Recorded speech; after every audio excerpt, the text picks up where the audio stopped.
Un, deux. Bonjour à tous, merci d'être aussi nombreux. On va démarrer rapidement pour éviter de cumuler les retards. Comme vous le voyez, nous allons mener une table ronde autour de la thématique de l'expérience client. Donc, devenir incontournable, comment l'expérience client fait la différence dans l'hôtellerie. Et autour de moi aujourd'hui, j'ai 4 super speakers, à commencer par Pauline Oster, qui est VP Tribe, donc une marque du groupe Accor dont elle va nous parler, Europe et North Africa. Ensuite, j'ai Mathieu Paulet, CEO de Lounge Up. Antoine Dromard, responsable pour l'hôtellerie pour WeFirst. Et Olivier Dufy, directeur général adjoint pour The Originals Hotels. Donc je vais laisser chacun d'eux se présenter en quelques mots et puis ensuite on pourra attaquer dans le fond. Pauline. Très bien. Bonjour à tous, donc Pauline Oster, je suis la directrice générale de la marque Tribe, toute nouvelle marque du groupe Accor Lifestyle sur l'Europe et l'Afrique du Nord.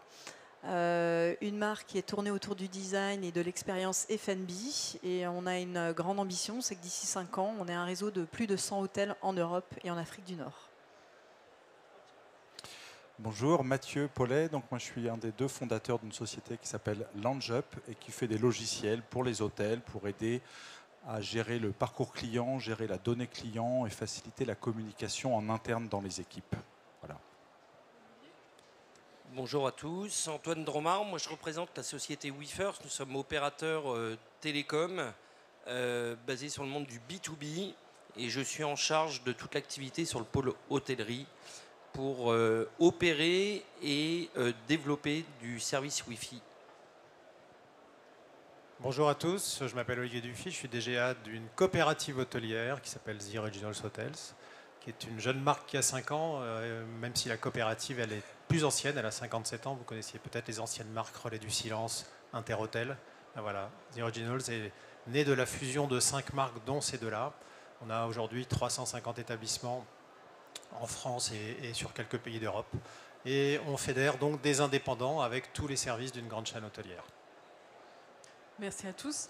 Alors, l'expérience client, elle commence bien avant le moment où le client arrive chez vous. Et donc, c'est la phase d'avant-arrivée.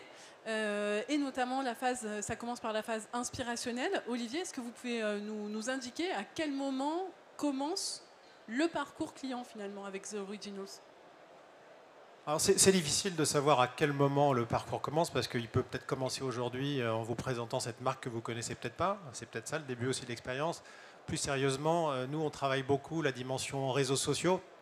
On travaille beaucoup la partie e-commerce, la visibilité digitale pour déjà faire découvrir les contenus que l'on développe, que ce soit avec des influenceurs, que ce soit avec nos équipes community management, pour immerger déjà les futurs clients, en tout cas ce qu'on espère être les futurs clients, dans cet univers The Originals. Avec une difficulté néanmoins, c'est que quand on fédère des indépendants, on fédère 350 identités différentes, 350 profils d'hôtels différents, 350 profils d'hôteliers différents. Donc ce qui nous rassemble, ce sont les valeurs, c'est ça que l'on met en avant, avec une qualité d'accueil, avec l'humain qui est au centre de tout ça. Donc ça c'est la partie du début de l'expérience. Ensuite, bien évidemment, on a beau être une coopérative et fédérer des indépendants, on n'en est pas moins très bien équipé en matière d'outils digitaux, puisqu'on travaille avec un des plus gros faiseurs mondiaux en la matière, à savoir TravelClick d'Amadeus. Et donc il y a tout un système d'automatisation de mails à partir de la réservation, avec une confirmation de réservation, avec un email de pré-séjour qui identifie les besoins, les attentes des clients, qui permet aussi de faire de l'upsell, et qui là aussi est customisable en fonction des profils des hôtels et de ce que l'hôtel a envie de mettre en avant. Et puis ensuite, l'expérience continue, mais je pense qu'on abordera ça par la suite. Oui, parce que Pauline aussi, pour Tribe, il y a aussi une expérience avant séjour qui démarre. Comment ça se déroule avec Tribe, et plus spécifiquement sans doute avec Accor ? Alors, avec Tribe et Accor, hein, puisqu'on est intégré dans le groupe. Alors, l'expérience commence avant par l'app sur laquelle vous pouvez choisir votre hôtel, où on va créer de l'émotion par les photos, mais aussi la capacité à réserver vos services de restauration, vos spas. Chez Accor, on a développé ces outils dans lesquels on a intégré Tribe, évidemment. On a aussi un site qui est dédié, qui est très design, qui est très expérientiel, qui va plonger le client dans cet univers très design et très sophistiqué qu'est Tribe. Et aussi proposer, comme chez G-Originals, un mail de pré-arrivée sur lequel vous allez pouvoir rentrer toutes vos informations personnelles et tous les détails, on va dire, administratifs, qui fait que lorsque vous allez intégrer l'hôtel, en fait, on va faire fi de tout ce qui est administratif avec le client, parce qu'on aura tout préparé à l'avance et qu'on va pouvoir se concentrer sur la mise en avant de nos services, sur la mise en avant de ce qu'il y a à faire autour de l'hôtel, sur l'expérience F&B qui commence au niveau de notre offre barista, de notre grab and go, de la restauration, et qui se finit le soir autour d'un cocktail après une longue journée de travail ou une longue balade en ville.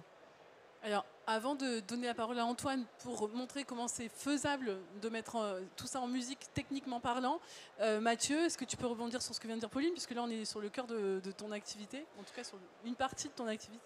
Oui, en tous les cas, c'est important, tous ici, de bien comprendre qu'il y a un enjeu dans les quelques jours qui précèdent l'arrivée. On arrive, dans les mails dont nous parlons là, on arrive à avoir des taux d'ouverture qui approchent les 100%, enfin plutôt les 90%. Mais pour les gens du marketing, vous vous rendez compte que c'est des chiffres qui sont extrêmement élevés. Et donc, c'est une énorme opportunité pour faire passer des messages aux clients. Alors, il y a des messages administratifs pour libérer les clients de ces contraintes, mais c'est aussi de commencer à préparer le client à comment le séjour va se passer. Donc, c'est vraiment une phase à ne pas négliger. Et on parle des emails, mais il y a déjà, je pense que ce qui est très important, c'est que les emails soient le plus personnalisés possible. Un client qui est déjà venu dans un hôtel d'une de ces marques, enfin qui est déjà venu dans un de vos établissements, il faut qu'il soit reconnu, il faut lui dire merci de revenir chez nous et pas juste merci de venir dans notre hôtel, par exemple. Si c'est un client qui vient passer le week-end, il a peut-être des attentes qui vont être un peu différentes d'une personne qui a réservé une single un mardi soir. Donc ça aussi, ce sont des informations qui doivent aller personnaliser le contenu pour donner ce ressenti d'un message qui soit personnalisé. Des fois, je dis, alors peut-être un peu en rigolant, mais donnons l'impression que ce mail a été fait presque à la main. En tout cas, pour des petits établissements qui veulent jouer un côté un peu aubergiste, pourquoi pas faire en sorte que l'email il ressemble à un email qui aurait été écrit manuellement. Pourquoi pas laisser une coquille ou des choses comme ça. En tout cas, on a le droit d'envisager des choses comme ça. Et on parle d'email, mais il n'y a pas que les emails. Il y a d'autres canaux qui fonctionnent extrêmement bien, qu'il faut utiliser au bon moment. Mais je pense aux messages courts, aux SMS ou au WhatsApp. C'est aussi des formats de messages qui marchent très très bien en pré-séjour, par exemple. Pauline et Olivier, est-ce que avant séjour, le format WhatsApp et SMS, c'est quelque chose qui est utilisé ? Alors oui, effectivement, chez nous on l'utilise aussi. Lorsque on a notamment nos clients un peu VIP, où on va pouvoir personnaliser, comme le disait Mathieu, et vraiment avoir un ton de voix aussi qui est un peu plus proche de nos clients et adapté à la typologie de client à laquelle on a affaire. Vous n'allez pas vous comporter de la même manière avec un client business, avec un client de loisir, et vous n'allez pas forcément non plus lui proposer les mêmes services. Le SMS permet à un client qui n'est pas forcément derrière ses mails, qui sort d'un avion, qui sort d'un train, ou le petit message WhatsApp en l'occurrence, permet vraiment d'avoir une connectivité instantanée et plus fluide, je dirais, que le mail, avec un aspect de proximité qui est plus intéressant que le mail, qui peut paraître parfois un peu froid, un peu aseptisé. Donc le WhatsApp ou le SMS est aussi utilisé par nos hôteliers pour avoir, avec certains clients privilégiés, un aspect de proximité qu'on souhaite apporter dans cette expérience client.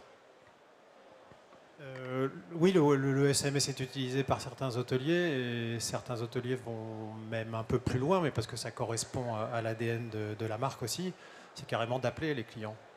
Alors ils ne le font pas pour tous, hein, mais globalement les hôtels de la chaîne ont une capacité d'environ 40-45 chambres, donc on n'est pas non plus sur des gros établissements de 200-300 chambres, même si on en a des 300 chambres, mais donc la valorisation de la relation humaine reste extrêmement importante et est ancrée dans la tête de chacun des hôteliers. C'est pour ça aussi qu'ils rejoignent cette coopérative. Hein. Ce n'est pas que pour les outils, que pour l'accompagnement, c'est parce qu'ils se retrouvent dans ces valeurs et dans cette façon passionnée, différente de faire l'hôtellerie, plus authentique en tout cas. C'est pour ça qu'ils ont signé. Et c'est ça qu'ils aiment exercer au quotidien. Alors, tout ça, c'est dans un monde idéal parfait, facile. On vous entend en parler de manière très simple, mais Antoine, derrière tout ça, il y a des nécessités techniques pour que tout fonctionne bien. Alors, on est dans le salon Food Hotel Tech, donc je vais parler un peu de tech. Je vais mettre un peu les mains dans le cambouis. Alors, nous, on est bien en amont de tout ça. Pourquoi ? Parce que pour que toutes les bonnes idées marketing, techno puissent fonctionner, nous, on a un métier où, en amont, il faut qu'on prépare le site. Alors, que veut dire préparer le site ? Ça veut dire construire ce que moi j'appelle la colonne vertébrale de l'établissement, c'est de construire le réseau. Alors, nous, on a un métier qui n'est pas facile. On va construire le réseau d'abord en prenant en compte la structure du bâtiment. On a une palanquée aujourd'hui d'établissements, des bâtiments historiques avec des gros murs où les ondes radio ne passent pas. Et nous, on a vis-à-vis de nos clients une obligation de résultat. On n'a pas d'obligation de moyens, on va être jugé sur le résultat. Donc déjà, on va construire le réseau.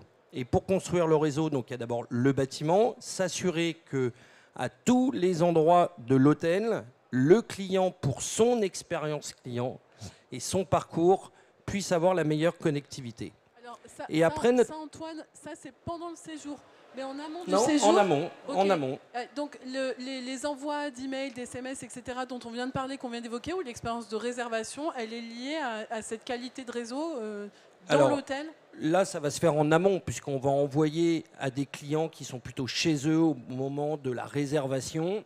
Nous, on va préparer le site, et pour préparer le site, on va regarder la capacité d'accueil, la spécificité des différents métiers, des zones à couvrir. Il y a des vraies zones où la restauration et les salles de petit-déj, c'est des vrais enjeux pour les hôteliers. Et puis, il faut qu'on comprenne à 100% l'écosystème de nos clients. L'écosystème, LoungeUp en fait très clairement partie, où aujourd'hui, pour utiliser LoungeUp, il faut être connecté sur un réseau. Et c'est nous qui sommes à la manœuvre pour bien comprendre l'écosystème. Vous voyez, par exemple, on n'arrête pas de voir des petits robots qui se baladent dans tout le salon, là. Si on ne connaît pas la technologie et comment ça fonctionne, eh ben, ils vont directement s'implémenter sur notre réseau. Donc ça, en amont, on va bien préparer ça pour bien comprendre tous les services qui vont être développés au sein d'un établissement et surtout comment faire vivre une meilleure expérience à son client. Et puis après, ça, c'est la construction du réseau. Et puis après, tu parlais d'hôtels de 45 chambres. On va dimensionner le lien Internet, qui est extrêmement important. Pourquoi ? Parce qu'on ne va pas mettre une fibre 100 mégas quand vous avez 300 chambres. Et on va venir adapter tout ça pour faire vivre une expérience top niveau pour le client. Donc pour que l'expérience se déroule bien, ça commence par une expérience d'arrivée réussie. Pauline, est-ce que vous pouvez citer la manière dont un exemple d'arrivée connectée ou pas du client chez Tribe ? Alors, je ne vais pas prendre l'option ou pas, je vais prendre l'option connectée. Donc, chez Tribe, quand on arrive, ce qui est un petit peu différenciant par rapport à d'autres enseignes du groupe, c'est qu'on a fait le choix d'accueillir nos clients directement au bar. C'est-à-dire qu'il n'y a plus de réception dans quasiment tous nos établissements. La réception se fait directement quand on entre au bar. Pourquoi ? Parce qu'on a envie de faire vivre directement dès l'arrivée dans nos établissements une expérience qui est complètement différente et beaucoup moins, on va dire, aseptisée que l'accueil traditionnel. Chez Tribe, on a envie d'être un peu plus friendly et donc on va commencer directement au bar en vous proposant un café, en vous proposant une boisson, en vous proposant un cocktail, pourquoi pas, tout dépend de l'heure d'arrivée. En tout cas, ça va se passer à cet endroit-là. Et qui dit accueil au bar va dire aussi mobilité. Et donc forcément, on va éviter d'avoir des PC statiques qui empêchent nos collaborateurs en fait, d'être mobiles et d'accueillir le client là où il va se trouver. Et ça, c'est très important pour nous. Parce que le barman n'est pas encore réceptionniste. Le barman n'est pas réceptionniste chez Tribe. On a de vrais mixologues, mais on doit être en mesure d'accueillir différemment et de ne pas passer par cet aspect un petit peu traditionnel qui peut être très apprécié de certains de nos clients. Chez Tribe, on a envie de casser les codes et d'accueillir directement au bar. Mais donc, au-delà du café et du cocktail, comment ça se passe pour m'enregistrer, pour avoir ma chambre? Moi, je veux ma chambre. Eh ben, bien sûr, on a une tablette qui nous permet d'être à gauche, à droite, devant le client, devant le bar, et qui nous permet de faciliter cet enregistrement du client, là où il se trouve, là où il a envie de s'installer, et d'être dans quelque chose de moins fixe et moins, on va dire, dogmatique dans la réception de nos clients. Donc, vous vous adaptez aux clients. Exactement. Vous, Olivier, vous vous adaptez à chacun de vos hôteliers, qui font aussi chacun leur choix. Est-ce que vous pouvez décrire un petit peu quels différents visages peuvent prendre les expériences d'arrivée chez The Originals? Effectivement, ça dépend des profils et des appétences des hôteliers à la technologie, puisque là, on parle de technologie. Vous avez des hôteliers ultra connectés qui vont faire du pré-check-in et faire en sorte d'accueillir, de déporter la réception, comme le disait Pauline à l'instant, et de les recevoir dans le canapé. Tout est fait et ils vont juste faire ce qu'ils aiment faire, c'est-à-dire accueillir le client et avoir une vraie relation avec eux et leur parler que de choses positives, la qualité de leur séjour, la qualité de ce qu'ils vont pouvoir découvrir au niveau local et pas de sujet de papier, de paiement ou ce genre de choses, ou de fiches de police. Et puis, il y en a qui préfèrent la méthode à l'ancienne, mais qui réussissent très bien aussi, hein, qui n'ont pas de problème avec leur notation, leurs avis clients ou la qualité de l'expérience qu'ils proposent. Et peut-être qu'un hôtel qui n'utilise pas une application ou beaucoup de technologie va, avec une expérience client qui est, je prends cet exemple parce qu'il est assez symbolique, on a un hôtelier dans l'Orne qui est un étoilé Michelin, et qui emmène ses clients faire des balades en forêt pour cueillir les champignons qui vont être cuisinés après par ce chef étoilé. Donc voilà, ça vaut toutes les technologies. Voilà, tout ça pour dire qu'on s'adapte, comme tu le disais Vanessa, au profil des hôteliers. Nous, on est à disposition. Quand un hôtelier veut des solutions, l'entité que je représente aujourd'hui, qui est une plateforme de service, au service de la coopérative, a des solutions à leur proposer. Charge à eux de les prendre. Ça peut être on a des hôtels équipés en lounge-up, on en a quelques-uns, d'autres qui préfèrent d'autres prestataires, et ce sont des choix très personnels. Ça dépend de la typologie de l'hôtel, ça dépend des habitudes des hôteliers, et c'est en ça qu'on laisse une assez forte forme de latitude aux hôteliers d'utiliser les outils avec lesquels ils se sentent à l'aise pour bien faire leur métier d'hôtelier. Alors, je vais rebondir sur un terme utilisé par Pauline il y a 2 minutes sur la question de la mobilité. Mathieu, est-ce que tu peux nous décrire comment se passe une expérience de check-in, lounge-up et cette notion de clé mobile qui marche plutôt bien apparemment? Ouais, alors, pardon. Alors déjà, pour que les réceptionnistes, qui sont des personnes qui accueillent les gens, soient libérés du maximum de manipulations un peu rébarbatives, je reviens un peu là-dessus, mais tout ce qui aurait pu être fait en amont de l'arrivée, c'est autant de temps gagné et de tâches en moins à réaliser par la réceptionniste, donc plus de temps pour eux, pour s'occuper des clients, pour leur servir un café ou leur parler des environs, voire même les emmener aux champignons. Alors, qu'est-ce qu'on peut faire avant ? Et avant, il y a tout ce qu'a listé Pauline, à savoir toutes les formalités administratives, de bien récupérer toutes les informations, de éventuellement faire payer le client ou faire prépayer le client avant même qu'il passe le pas de l'hôtel, pour que quand le client arrive, tout le temps soit disponible, soit à l'accueil, éventuellement à la remise de la clé.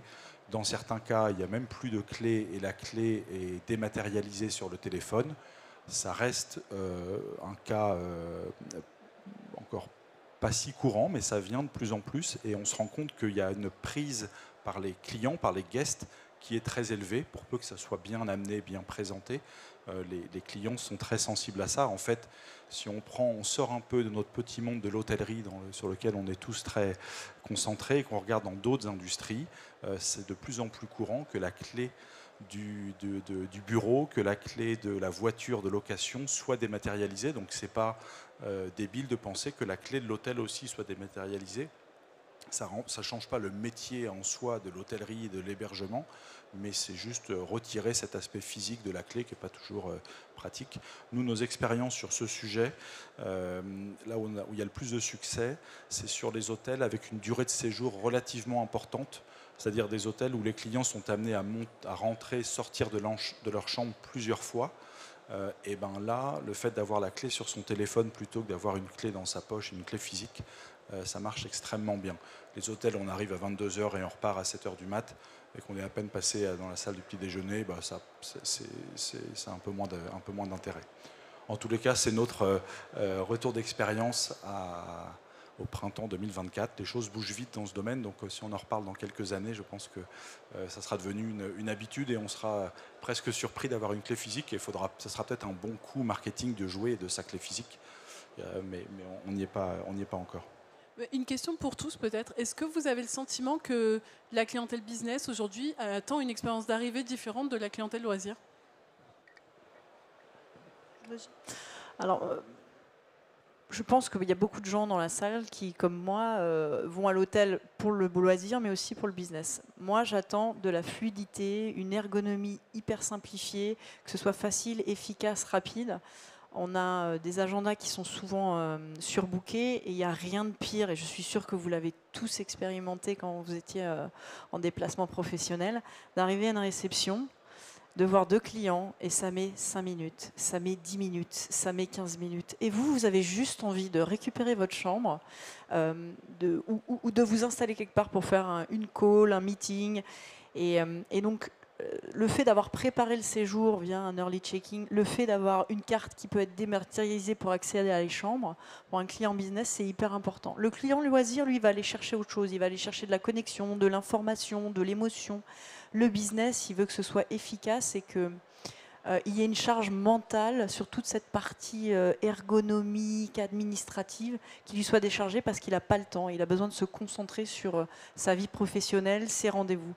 Et donc, à titre personnel, moi j'aime que tout soit préparé à l'avance et quand j'arrive, s'il n'y a pas de carte dématérialisée, parce qu'aujourd'hui ce n'est pas la norme encore dans tous les hôtels, mais qu'il y ait au moins cet early checking qui soit fait, qu'on arrive, dans le meilleur des cas, qu'on me reconnaisse, qu'on ait préparé ma clé et qu'en 5 minutes, j'ai quitté la réception parce qu'il y a eu un accueil qui a été différencié, facilité et préparé par tout ce qui est digital. Et votre réceptionniste, il est très bon quand on lui met des outils à disposition pour faciliter tout ça. Donc, il faut du bon Wi-Fi pour qu'il puisse le faire partout, effectivement. Et il faut aussi de la technologie pour qu'il puisse avoir des outils qui lui facilitent cet accueil et l'ergonomie qu'il va avoir. Et donc, définitivement, pour un client business, il faut que tout ça soit en place et que ce soit bien imbriqué pour que ce soit fluide, rapide et ergonomique. Antoine, au-delà de la qualité du Wi-Fi, est-ce qu'il y a des freins techno de votre côté qui peuvent freiner, bloquer cette fluidité d'expérience? Bien sûr, Pauline disait très justement la mobilité au moment du check-in dans un hôtel. Aujourd'hui, si on ne connaît pas les outils qui sont déployés par nos clients, on ne va pas savoir les faire fonctionner à un moment donné. Donc en fait, on essaye de faire réunir dans des grands groupes. Il y a plein de services marketing, des services produits qui développent des nouvelles choses. Sauf que ça parle assez peu avec les opérationnels parfois. Et nous, notre métier, c'est d'imbriquer tout ça. Leur outil de mobilité au niveau du check-in, ça a des vraies incidences sur la couverture du réseau Wi-Fi. Si au niveau du restaurant, du bar, comme évoquait Pauline, on n'a pas de couverture Wi-Fi, le check-in va mettre 15 plombes, comme tu disais. Et donc du coup, ça va être extrêmement compliqué. Et il faut qu'on rentre directement dans l'outil propre, quel AOS est embarqué et comment on va adapter le bon modèle de point d'accès. Et surtout, est-ce qu'on va avoir le bon débit aussi? Jusqu'à présent, moi, je vais vous donner un petit chiffre. En 3 ans, les débits Internet ont été multipliés par 2. C'est colossal.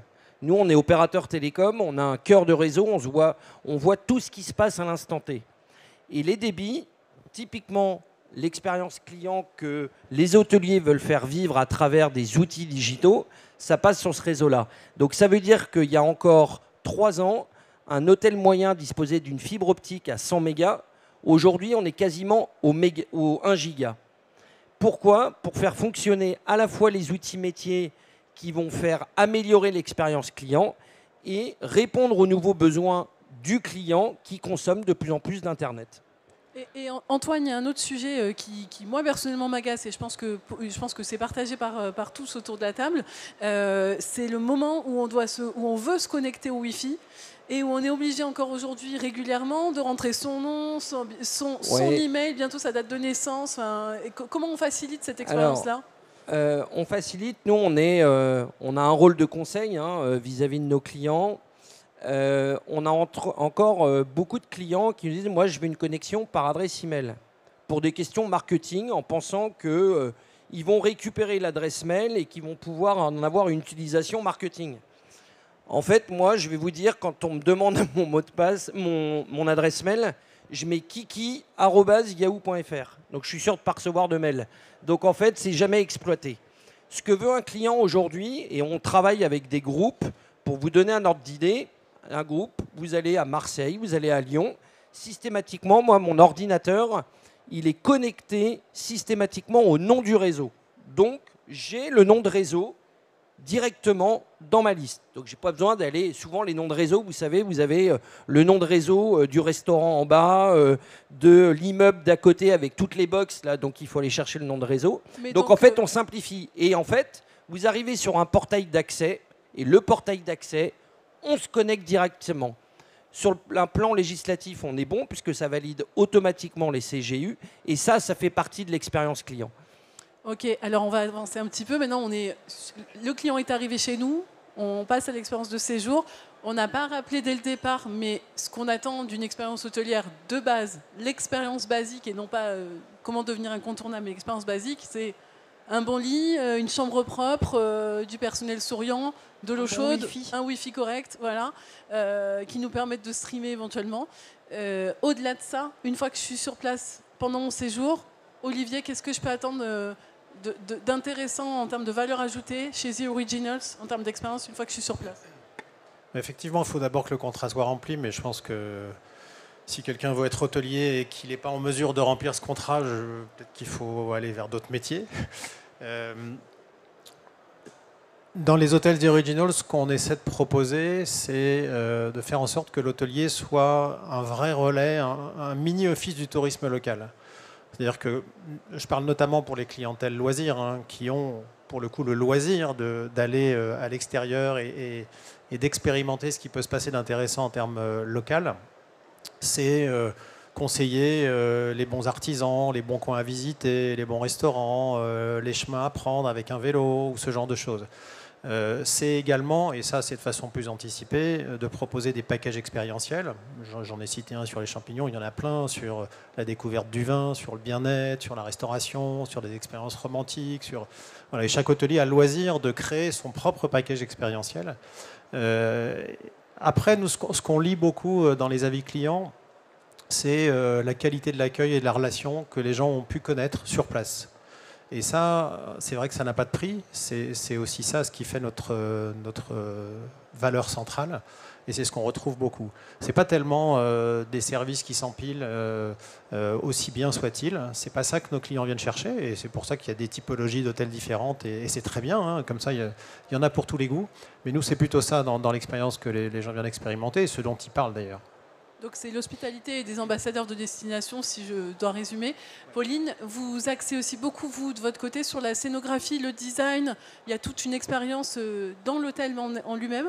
Est-ce que vous pouvez en parler un petit peu? Alors chez Tribe, effectivement, on a fait un choix au niveau du design qui est très affirmé. Donc déjà, vous allez retrouver une ambiance qui est urbaine, très sophistiquée, mais une ambiance qui est différente dans chacun des hôtels. Il y a une tendance aujourd'hui où on n'a pas envie de se retrouver tout le temps dans le même endroit, là où on va. Donc on va travailler le design et on va aussi travailler l'aspect décoration avec des designers spécialisés dans l'art curation où quand vous allez vous en retrouver dans un environnement Tribe, ça va susciter la curiosité parce que sur les étagères, vous allez retrouver des beaux livres, des pièces de design très travaillées qui vont côtoyer des pièces plus standards. C'est ce qu'on appelle le mix and match. Et donc, on va se retrouver dans un environnement design très poussé, très haut de gamme. Et en même temps, avec un côté très friendly qui est assuré par nos collaborateurs. Parce que on n'a pas envie de se retrouver dans un musée qui peut paraître un peu froid. On a envie de se retrouver dans un musée très vivant, très tendance, et c'est ça qu'on gère chez Tribe, ce côté très poussé dans le design, cette art curation, cette sophistication qui est en même temps très accessible de par l'expérience client que nos collaborateurs vont vous faire vivre. Donc ça, c'est très important chez Tribe. Et ça ne s'arrête pas là. C'est après, on va capter notre client tout au long de la journée par nos offres F&B. Chez Tribe, il y a un des piliers qui est l'offre barista, où on va travailler avec des producteurs de café locaux qui vous me permettent de travailler des cafés très travaillés. Et puis on va aller sur du grab and go avec des produits craft locaux plutôt haut de gamme qu'on ne retrouve pas n'importe où. Puis on continue la journée et puis là on va prendre quelque chose pour déjeuner ou pour dîner avec pareil une cuisine simple, fraîche, tendance. Et puis on va finir la journée avec un petit cocktail, puisque dans tous nos bars on a des bars à cocktail avec de la mixologie qu'on a travaillé avec 2 partenariats, un pour des prémix qui s'appelle Féfé, le deuxième avec Mathias Giroux, donc un mixologue très réputé. Et ça, c'est des points de l'expérience client qui sont très importants et qui viennent compléter cette ambiance design très poussée. Et c'est vraiment ce qu'on cherche chez Tribe, c'est un côté produit très haut de gamme avec une ambiance très friendly, très craft, très accessible. Donc c'est vraiment ce côté mix and match qu'il faut retenir dans les hôtels Tribe. Ça crée aussi une mixité avec la clientèle locale et donc une expérience encore plus authentique probablement. Exactement. En fait, chez Tribe, on ne va pas nécessairement travailler la tendance locale qu'on va imprégner dans l'hôtel. On va rapporter cette culture lifestyle internationale dans chaque ville où on va s'installer. Et donc ça, c'est vraiment un des éléments qu'il faut retenir aussi dans la marque. Comment on attire le local chez nous par cette tendance design international et lifestyle et pas l'inverse. Mathieu, pour sublimer encore plus cette expérience dont parlait notamment Olivier, il faut savoir aussi personnaliser l'expérience. Comment tu travailles sur ce point-là ? Enfin, ce qui est sûr, c'est qu'à la fin, ce qui est important, c'est que les êtres humains qui font tourner l'hôtel, ils le fassent avec le sourire et que ça transpire que le fait qu'ils apprécient de servir les clients et d'accompagner les clients. Je pense qu'on est tous d'accord là-dessus. C'est le mot sous-jacent depuis tout à l'heure, c'est le mot sous-jacent, c'est l'hospitalité via l'humain finalement. Oui, c'est bien de se rappeler ça. Alors moi je suis un vendeur de logiciels, mais moi je pense que notre mission de vendeur de logiciels, c'est d'aider les humains, les gens les hôteliers, à se libérer des tâches les plus casse-pieds pour qu'ils puissent se consacrer à leurs clients. Et donc on a donné des exemples de dématérialiser la formalité de check-in, c'est un exemple, mais d'une manière générale, faire circuler l'information correctement à l'intérieur de l'équipe, faire en sorte que quand je prends mon service, je sois au courant de ce qui s'est passé quand j'étais dans ma période de repos, c'est aussi des choses qui vont me permettre d'être au courant de ce qui se passe dans l'hôtel. Et quand un client va venir me poser une question, je serai au courant en amont. Mon collègue m'aura fait passer l'information que tel ou tel client a telle ou telle attente. Et là aussi, l'air de rien, il y a les post-it, mais les post-it dans un monde où on est plus derrière son comptoir et qu'on est en mobilité dans l'hôtel, c'est compliqué. Donc il y a aussi des logiciels qui permettent de faire ça. Ça veut dire que le cahier de consignes, il est plus bon ? En tous les cas, on peut le rendre un peu plus au goût du jour et ça peut fonctionner sur un machin comme ça et ça rend service. Et en fait, c'est assez naturel pour la plupart des hôteliers parce qu'on est tous pareils, on a l'habitude d'utiliser ces téléphones et c'est pas bien compliqué de faire passer des infos de cette manière-là, comme on le fait très bien avec ses proches et sa famille. Et ça fait aussi partie des choses, et c'est la techno qui est là pour soutenir les équipes à faire leur métier d'accueil. Parfois on parle d'aubergiste et tout, c'est un peu cliché, mais à la fin c'est juste être l'esprit assez disponible pour s'occuper des gens qui sont en face de soi. Et Antoine, il y a l'expérience en chambre dans tout ça qui fait intervenir toujours l'humain, puisqu'il y a un savoir-faire derrière pour que tout se passe bien, mais il y a aussi toute une partie techno avec l'utilisation des QR codes, le room directory, le Chromecast et tout ça. Comment est-ce que vos outils, enfin en tout cas votre système facilite tous ces usages? Alors, nous, on doit être au service de notre client. Nous, on a un business model qu'on résume par le Wi-Fi as a service. C'est-à-dire que notre réseau, il doit fonctionner. Je vais vous donner un ordre d'idée. Il y a un client sur 2 qui passe la porte d'un hôtel. Il ne dit même pas bonjour à l'accueil. Qu'est-ce qu'il fait? Il cherche le réseau pour se connecter. Donc, si ça ne marche pas, bam, l'expérience client est plus bonne. Déjà, ça commence par là. On parlait d'eau chaude, on parlait de bons matelas. Bah, moi, j'ose dire que la priorité, c'est le Wi-Fi. C'est dingo. Hein. Et que vous soyez dans des hôtels de classe économique ou le luxe, il n'y a pas de Wi-Fi bas de gamme. Il faut qu'il soit au rendez-vous. Ça fait partie de l'expérience client. Et ça, c'est extrêmement important. Alors la personne... Antoine, est-ce qu'on peut dire que par contre, très clairement, le Wi-Fi a un impact immédiat sur l'e-réputation? Si j'ai un mauvais Wi-Fi, je vais rapidement mettre un avis en disant que le Wi-Fi est de mauvaise qualité. On va y venir sur l'impact parce qu'il faut qu'on puisse nous juger aussi. Après, une fois que le client arrive dans sa chambre, aujourd'hui, vous avez 72% de la data en chambre, 72% de la data qui est consommée. Nous, on le voit sur notre cœur de réseau. Ça représente du streaming. Le streaming, c'est quoi? Je pense que tout le monde le sait. C'est des contenus audio et c'est des contenus vidéo. Donc aujourd'hui, si on n'apporte pas une fluidité pour pouvoir répondre à ce genre de besoin, eh ben, l'expérience client, elle n'est plus là. Et donc, du coup, c'est faire accéder au client le plus simplement possible à des outils comme du Chromecast pour aller envoyer son contenu Netflix, ses contenus MyCanal, ses contenus... Voilà, oui, comment je vais envoyer ça? Répondre aux nouveaux usages.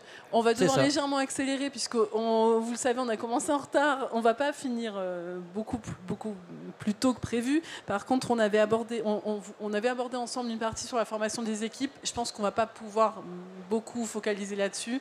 Peut-être très rapidement, je vais vous laisser Pauline et Olivier expliquer comment... mais vraiment rapidement, hein, en quelques mots, comment vous formez des équipes pour s'assurer que l'expérience client soit au rendez-vous et qu'elle rende l'hôtel incontournable? Je commence, Olivier.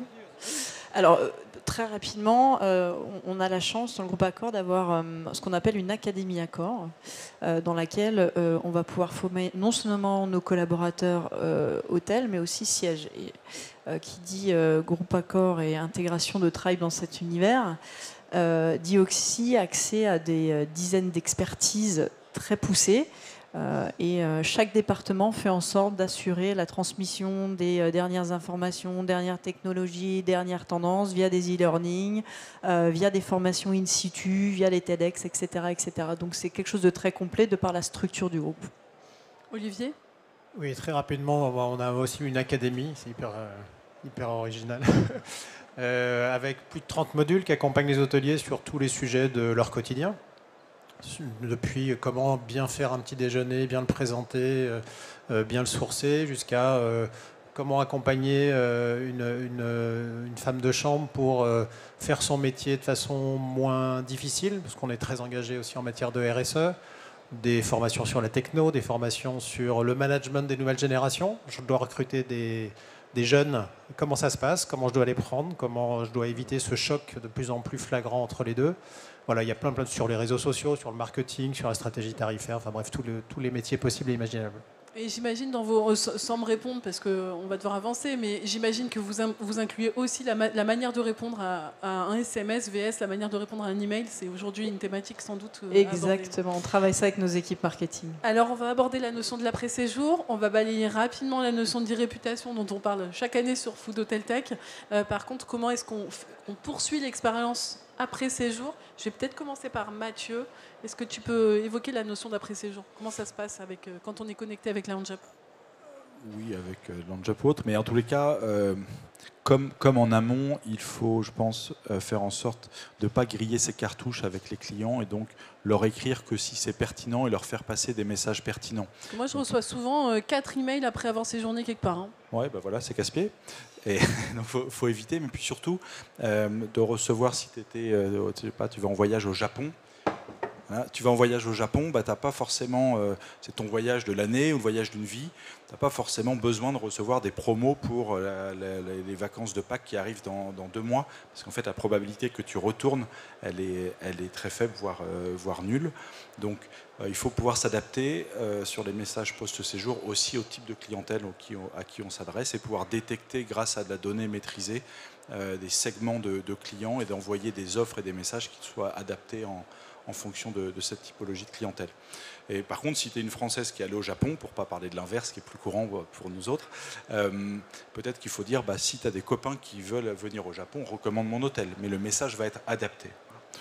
Voilà un exemple de choses qu'on peut faire en post-séjour, en plus des enquêtes, etc., qui sont des éléments importants. Pauline, vous utilisez aussi l'IA chez Accor, chez Tribe. De quelle manière est-ce que... Alors nous, cette année, on met en place effectivement la gestion des réponses clients avec l'IA, c'est-à-dire à des commentaires clients qui ont été laissés. Et c'est quelque chose qu'on met en place cette année pour faciliter aussi le travail, parce que quand on parlait de petits hôtels, mais on a aussi des gros hôtels, 200 chambres, 300 chambres, 800 chambres, 1000 chambres parfois. Et on reçoit énormément de commentaires. Et pour fluidifier aussi cette réponse aux clients, cette attention qu'on laisse aux clients qui a pris le temps et la démarche de laisser un commentaire. Cette année, on commence à mettre en place la réponse via l'intelligence artificielle. Et ensuite, il y a la question de la fidélisation. On entend que l'après-séjour, envoyer les bons emails de la bonne manière, avec le bon message. Et je pense que chez Accor, il y a aussi toute une partie de programme de fidélisation qui est intéressante. Alors, qui est très intéressant, avec le programme All, que vous connaissez sans doute tous, et qui nous permet d'avoir, par le gain de points, accès à des expériences qui viennent compléter l'expérience que le client a eue lors de son séjour, et qui lui permettent d'avoir accès à des loges à l'Accor Arena, des places de foot au PSG, un accès à la table des chefs sur le salon Taste, et encore beaucoup d'autres univers sur lesquels on travaille pour donner accès à ces clients privilégiés qui sont fidèles, qui gagnent des points chez nous, à des expériences complémentaires qui viennent sublimer ce qu'il a vécu pendant son séjour. Donc c'est ouvrir les expériences au-delà de l'hôtel. Exactement. Un petit peu à la manière de ce que décrivait Olivier. Et quand les clients sont dans l'hôtel, on les fait vivre des expériences à l'extérieur. Olivier, vous êtes une collection d'hôtels indépendants, mais vous avez aussi un système de fidélisation, une manière de fidéliser vos clients. Oui, le système coopératif a dans son âme et dans son ADN la notion de collaboratif, d'être coopératif, de travailler ensemble. Donc on a une base de données partagée. Donc toutes les adresses e-mail sont collectées dans cette base de données partagée, et c'est nous, l'entité siège, qui animons cette base de données tout au long de l'année.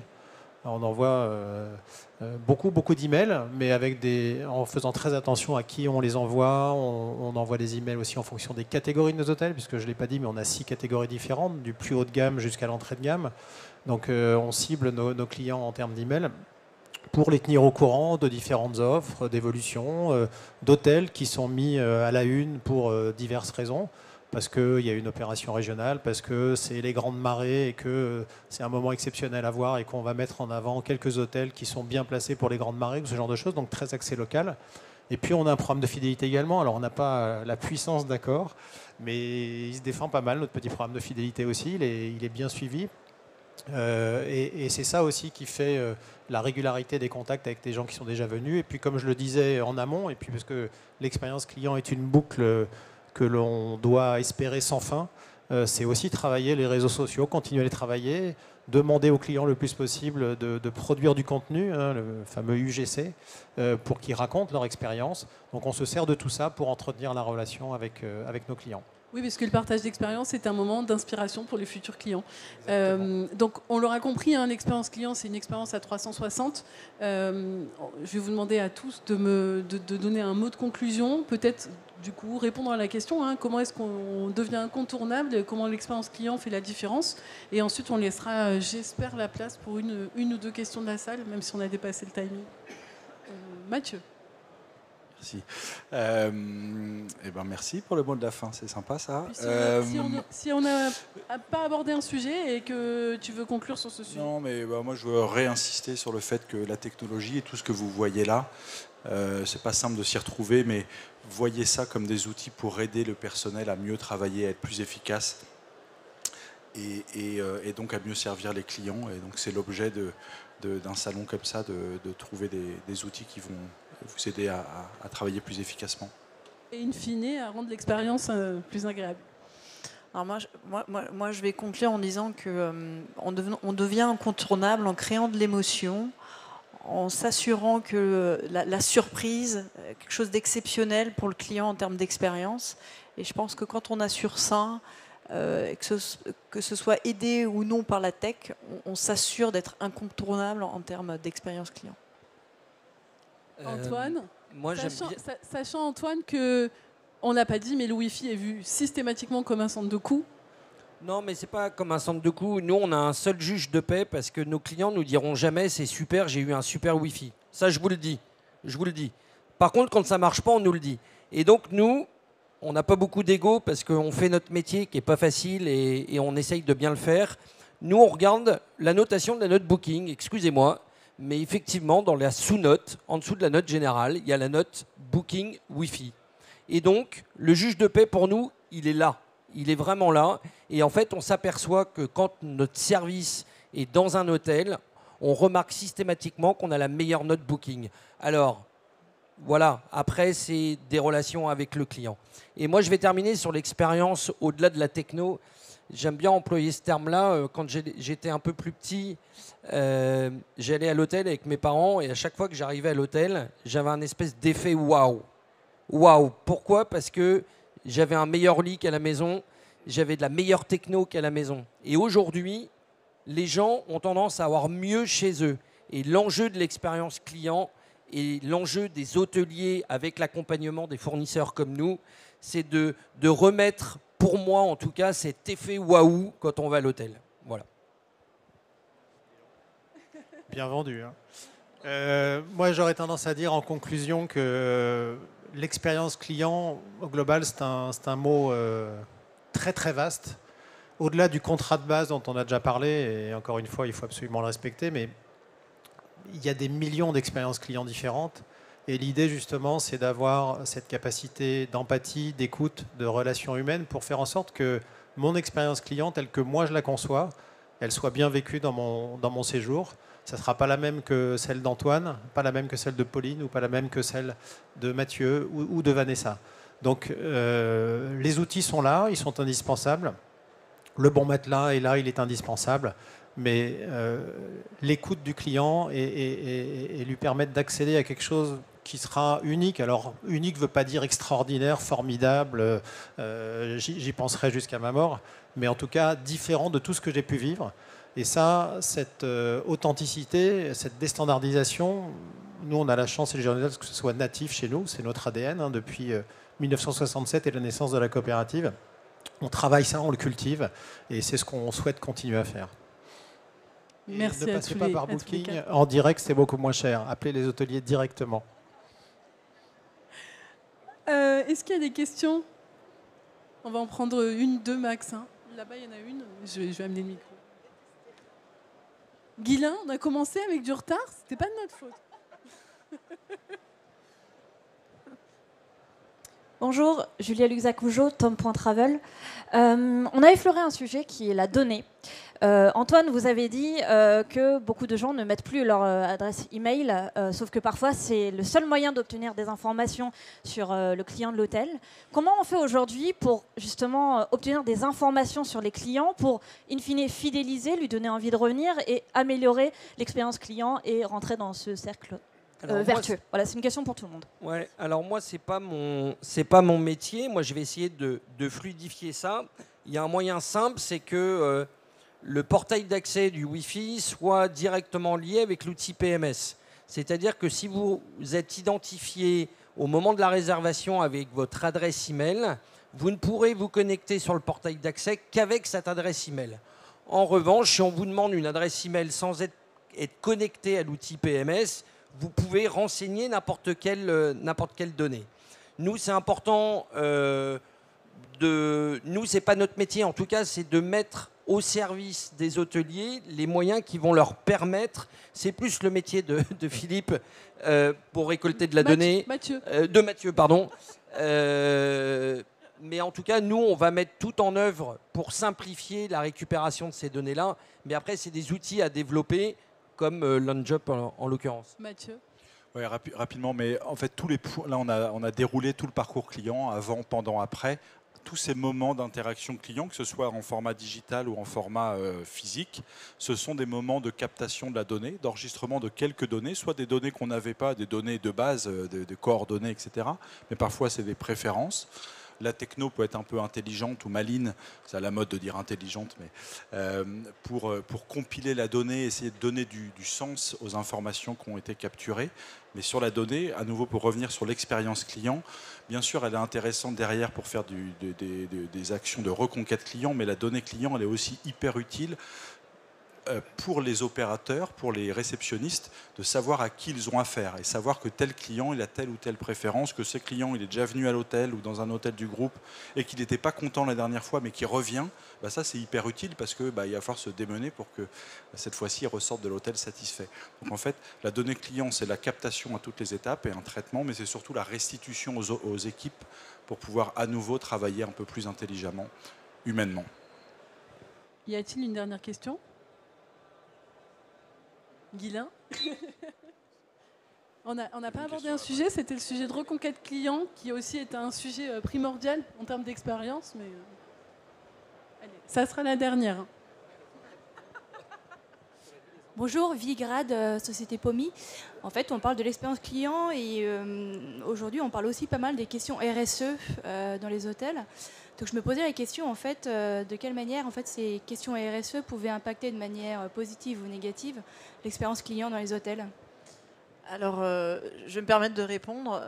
Certainement qu'Olivier aura plein de choses aussi à dire là-dessus. Ça a effectivement un enjeu et j'ai envie de dire que à chaque étape de construction de l'expérience client, aujourd'hui, le RSE fait partie de la réflexion. Il y a 2 ans, on a fait le choix chez Accor de retirer tout le plastique à usage unique quand la législation nous demandait de retirer uniquement les bouteilles en plastique. Donc on a tout retiré. Il y a eu un moment où nos clients n'ont pas compris. On leur a retiré leurs bouteilles d'eau, on leur a retiré certains amenities qu'ils pouvaient emmener à la maison, on est passé sur des dispensers. Donc forcément, il y a eu une étape où le client s'est vu, en tout cas à considérer, frustré, oui, privé d'éléments qui constituaient l'expérience client qu'il a toujours connue. Derrière, on a commencé aussi à travailler de la communication sur le pourquoi on le faisait, à quoi ça amenait, quel était l'impact qu'il pouvait avoir. Et on l'a fait adhérer à tout ce qu'on mettait en place en termes d'expérience client et cet ajout d'éléments RSE. Aujourd'hui, c'est aussi une attente client, c'est-à-dire que le client attend la responsabilité d'une marque, d'un groupe, d'un acteur de l'hôtellerie-restauration d'être plus responsable et de maîtriser son impact. Donc je pense que c'est une réflexion qui est incontournable aujourd'hui, on n'a plus le choix qu'eux, mais c'est aussi une responsabilité de le faire. Et il y a une réelle attente aujourd'hui de la part de nos clients et c'est pour ça que, en tout cas chez nous, il n'y a pas plus tard que hier soir, on a encore eu une discussion sur la partie restauration et c'est comment on pousse encore plus loin tout ce qu'on fait et qu'on s'engage davantage parce qu'il y a une vraie attente de nos clients aujourd'hui sur ces éléments.